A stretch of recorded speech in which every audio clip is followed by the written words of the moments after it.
Hello bachcho, let's see this question. This question says the diagram summarizes the pathway of glucose breakdown.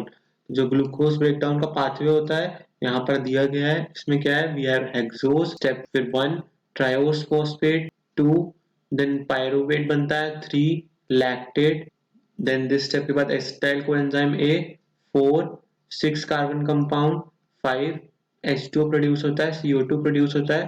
तो यहाँ पर बोला गया है which two steps result in a net increase of ATP. तो ऐसे कौन से दो स्टेप हैं जो कि ATP के इंक्रीज में मदद करते हैं? Option A 1 and 3, option B 1 and 4, option C 2 and 4, option D 2 and 5. So let's see the key concept involved here. Our key concept involved here is respiration. तो रेस्पिरेशन के प्रोसेस में क्या होता है? ग्लूकोज से हमारा क्या बनता है? ग्लूकोज से बनता है हमारा ग्लिसरल्डिहाइड 3 फॉस्फेट. Glyceraldehyde 3 phosphate. तो ये कितने स्टेप्स में बनता है? ये 5 स्टेप्स में बनता है. ये 5 स्टेप्स में बनता है. This is glucose is our hexose और ये हमारा क्या है? This is our triose phosphate. तो यहाँ पर क्या होता है? This is the preparatory phase. कौन सा फेज है? प्रिपरेटरी फेज, जो कि यहाँ पे हमारा 1 से डिनोट किया हुआ है. ये जो प्रिपरेटरी फेज होता है यहाँ पर कितने एटीपी? 2 एटीपी कंज्यूम होते हैं. 2 एटीपी कंज्यूम्ड. तो यहाँ पे लिखेंगे -2 एटीपी. फिर क्या होता है कि जो ये ट्रायोस फॉस्फेट होता है, दिस ट्रायोस फॉस्फेट जो होता है, दिस क्या बनाता है? देन 2 ट्रायोस फॉस्फेट हमारे क्या बनाते हैं? 2 पायरुवेट मॉलिक्यूल्स. 2 पायरुवेट मॉलिक्यूल्स बनाते हैं. दिस इज अवर, तो अगेन यहाँ पे हमारा ग्लिसरल्डिहाइड 3 फॉस्फेट है एंड ये 2 पायरुवेट है हमारा. तो यहाँ पे हमारे कितने स्टेप्स होते हैं? These are the 5 steps. और यहाँ पे हमारा कौन सा फेज है? दिस इज दी पे ऑफ फेज. हमारा ये 5 स्टेप्स का है. तो इस पे ऑफ फेज में हमारा क्या होता है कि हमारे 2 NADPH बनते हैं. 2 NADPH बनते हैं जो कि किसके बराबर होते हैं? 6 ATP के बराबर होते हैं. Because we know that 1 NADPH equal to 3 ATP. वैसे ही यहाँ पर कितना होता है कि जो 4 ATP कितने बनते हैं? 4 ATP डायरेक्टली बनते हैं तो 4 ATP बने. So this is our glycolysis part. Respiration में सबसे पहले क्या होता है? ग्लाइकोलिसिस होता है. तो यहाँ पे हमारे कितने हुए? +10 ATP. उसके बाद हमारे क्या है? ग्लाइकोलिसिस के बाद क्या होता है? ग्लाइकोलिसिस के बाद वी हैव एरोबिक रेस्पिरेशन हो सकता है हमारा. एरोबिक रेस्पिरेशन हो सकता है और it could undergo anaerobic respiration. Anaerobic respiration. तो इस एनारोबिक रेस्पिरेशन में वी हैव, एनारोबिक रेस्पिरेशन से क्या बनता है? लैक्टिक एसिड फर्मेंटेशन होता है. क्या होता है? Lactic acid fermentation. तो लैक्टिक एसिड फॉर्मेशन में क्या बनता है? लैक्टेट बनता है हमारा. तो इसमें हमारा क्या होता है? हमारा पायरुवेट से क्या बनता है? We get lactate. This is our step 3. This is our step 3. इसमें क्या हुआ? हमारा 2 पायरुवेट मॉलिक्यूल्स से 2 लैक्टेट मॉलिक्यूल्स बने. तो हमारा क्या हुआ? एक NADH प्लस H+ आयन किसमें बन गया? NAD+ में. तो ये हमारे कितने हो गए? कंज्यूम हुए. तो 2 NAD में हो जाएंगे. So this is our 2 NADH. कितने हुए? 6 ATP consumed. 6 ATP consumed. We know that 1 NADH कितना होता है? 3 ATP के बराबर होता है. तो इस स्टेप में हमारे थर्ड स्टेप में लैक्टिक एसिड फर्मेंटेशन में 6 ATP कंज्यूम है. तो हम कह सकते हैं -6 ATP. -6 ATP. देन हमारा आता है पायरूवेट से हमारा क्या बनता है, पायरूवेट से बनता है हमारा एसिटाइल कोएंजाइम ए, और एसिटाइल कोएंजाइम ए से हमारा क्या बनता है 6 carbon compound. This 6 carbon compound is citric acid, और ये हमारी कौन सी होती है, this is our Krebs cycle.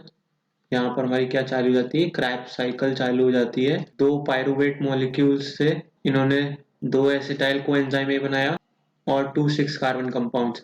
तो हमारे यहाँ पे क्या हुए, यहाँ पे हमारे पायरूवेट से एसिटाइल कोएंजाइम ए बनाने में हमारा कोएंजाइम ए आया, और जो NAD+ था वो किस में कन्वर्ट हो गया, NADH plus H plus ion. यहाँ पे क्या हुआ, अगेन 2 NAD से 2 NADH और 2 प्रोटॉन्स बने, तो हमारे 2 NADH से क्या बना हमारा, again 6 ATP formed, 6 ATP formed as you know that 1 NADH is equal to 3 ATP।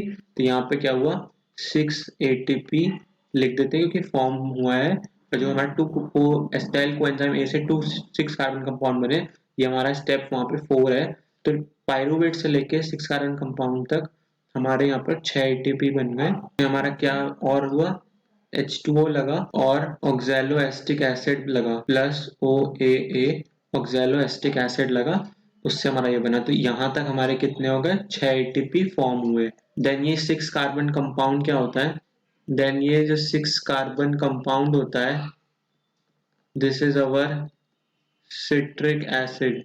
ये हमारा क्या है, सिट्रिक एसिड है। ये क्या बना रहा है, CO2 प्लस H2O। यहाँ पर हमारी क्या हो जाती है, this is our crabs cycle. Crabs cycle के बाद followed by electron transport chain, electron transport chain.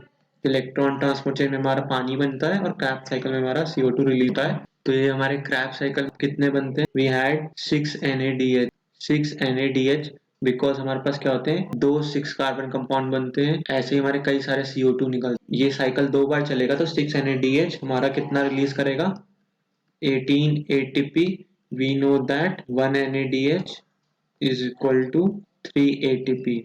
Similarly हमारा क्या होगा, 2 ATP कहाँ से आता है, फ्रॉम GTP से आता है क्रैब्स साइकिल में, तो it forms 2 ATP। Know that 1 GTP is equal to 1 ATP। फिर आते हैं हमारे, एक FADH2 यूज होता है, तो एक FAD मतलब 2 बार साइकिल चलेगी, तो 2 FADH2 कितने बनाएंगे, 4 ATP बनाएंगे, 4 ATP बनाएंगे। We know that 1 FADH2 is equal to 2 ATP। तो हमारे कितने हुए यहाँ पर within Krebs cycle, 18 to 20 24 ATP। हमारे यहाँ पर कितने हुए, 24 ATP प्रोड्यूस्ड। तो ये हमारा क्या हुआ, प्लस 24 ATP। यहाँ पे हमारा डायग्राम में क्या था, this is our 5th step. तो हमारे टोटल कितने हुए, सबसे पहले हुआ था हमारा प्रिपरेटरी फेज में, देन हमारी जो 1 स्टेज थी, देन 2nd स्टेज थी, देन 3rd स्टेज थी, 4th स्टेज थी एंड 5th स्टेज थी। उसमें फर्स्ट वाले में हमारा क्या हुआ था, प्रिपरेटरी फेज था। जैसा कि हमें याद है, प्रिपरेटरी फेज में हमारे कितने, 2 ATP गए थे। देन हमारा जो सेकंड था पे ऑफ फेज, उसमें हमारे 10 ATP प्रोड्यूस हुए थे। देन थर्ड जो हमारा था पायरूवेट से लैक्टिक एसिड फर्मेंटेशन, उसमें 6 ATP कंज्यूम हुए थे। और जो हमारा फोर्थ था पायरूवेट ऑक्सीडेशन वाला स्टेप, जिसमें 6 कार्बन कंपाउंड में क्रैब्स साइकिल में घुस रहे थे, उसमें हमारे क्या हुआ था, 6 ATP प्रोड्यूस हुआ था, दिस वाज प्लस 6 ATP। और जो हमारा 5th स्टेप था यहाँ पे क्रैब्स साइकिल से लेकर इलेक्ट्रॉन ट्रांसपोर्ट चेन था, वहां पे हमारे पास कितने हुए, 24 ATP बने। तो हमारा सेकंड स्टेप था, सेकेंड स्टेप में और 24 ATP 5th स्टेप में हमारा इंक्रीज हो रहा है। जो 6 ATP कंज्यूम हुआ वो 4th स्टेप के 6 ATP से हम लोग कैंसिल कर सकते हैं, कि मतलब बराबर हो गया, वो चीज गई। देन 2 ATP यहाँ से गए, 8 ATP यहाँ से आया हमारे पास, 8 ATP, और यहाँ से हमारे कितने हुए, 24 ATP। तो टोटल वी हैव 32 ATP हमारे इस एनारोबिक रेस्पिरेशन में हुए, क्योंकि बिकॉज लैक्टेट भी इन्वॉल्व था और ग्लाइकोलाइसिस से लेके लास्ट तक गया इलेक्ट्रॉन ट्रांसपोर्ट चेन। तो वी हैव 32 एटीपी और इसमें हमारे जो नेट इंक्रीज आया वो बेसिकली ग्लाइकोलिसिस से 8 एटीपी आया, this was the second step, पे ऑफ फेज से आया, और 24 एटीपी हमारे क्रैश साइकिल के केस से फिफ्थ स्टेज से आया। तो हमारे सेकंड एंड फिफ्थ स्टेप में नेट इंक्रीज हो रहा है। तो हम अपने ऑप्शंस देख लेते हैं। This is our summary, 1 2 3 4 5 steps हमने एक्सप्लेन करे। सो हमारा क्वेश्चन था which two steps result in net increase of ATP. Option A 1 and 3, नहीं, ये ऑप्शन रॉन्ग है। ऑप्शन बी 1 एंड 4, नहीं, ये भी रॉन्ग है। ऑप्शन सी 2 एंड 4, 2 राइट है बट 4 रॉन्ग है, so option c is also wrong. Option D 2 and 5, yes, d is our totally right, क्योंकि हमारा 2 एंड 5 स्टेप से एटीपी में इंक्रीज आया था, नेट एटीपी इंक्रीज हुआ है। So our final answer to this question is D. Hope you all understood this question well. Best of luck. Thank you.